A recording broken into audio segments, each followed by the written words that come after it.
How do we rise to challenges? Hey guys, I'm Dr. Kori Propst, the ground zero health psychologist, committed to helping you rebuild your most powerful and authentic life. In the series this week, we're asking the question, how do we rise to challenges?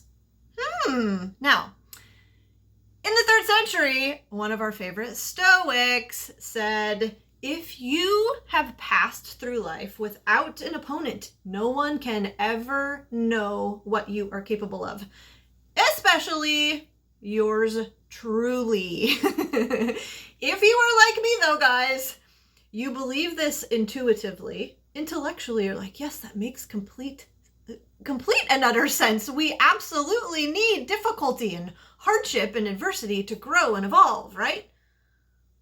Yeah, but when something happens in your life that you don't like, that was unexpected, that hurts, that creates some level of suffering, that flies in the face of what you thought should happen, it is really freaking hard to take that perspective.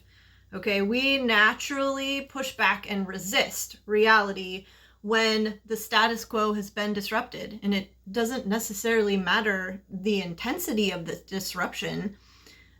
That we move in this sort of direction, like, we put on the brakes, okay?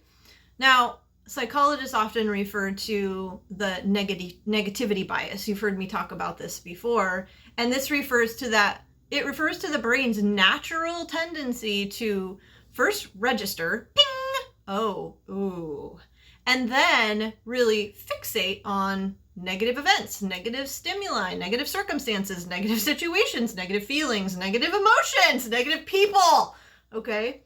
As neuropsychologist Rick Hansen has explained before, the brain is like Teflon for the good and Velcro for the bad, all right? Now this can affect us, obviously, in a number of ways, and it can really influence our motivation to complete our responsibilities, to engage in tasks. You know, research has shown that we're more likely to move on something to avoid loss than we are to acquire gain. Now, what does this have to do with the Stoics? Why didn't I even bring this up? Well, Seneca, like the other prominent Stoics like Aurelius and Epictetus, he embodied the belief that misfortune, adversity, is opportunity, okay?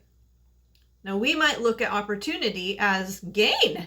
I mean, when I hear that, I'm like, sweet, there's an opportunity. What is in this for me? What potential do I have as a result of this opportunity? I'm looking at it as gain.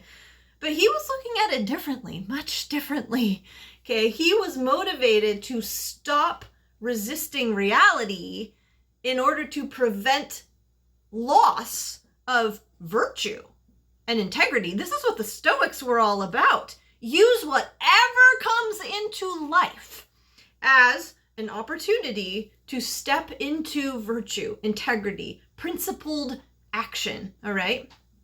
Now, because that's what hardship has the potential to do, it literally has the potential to rip the resourcefulness out of us and our sense of strength, but it doesn't have to, and that's the point.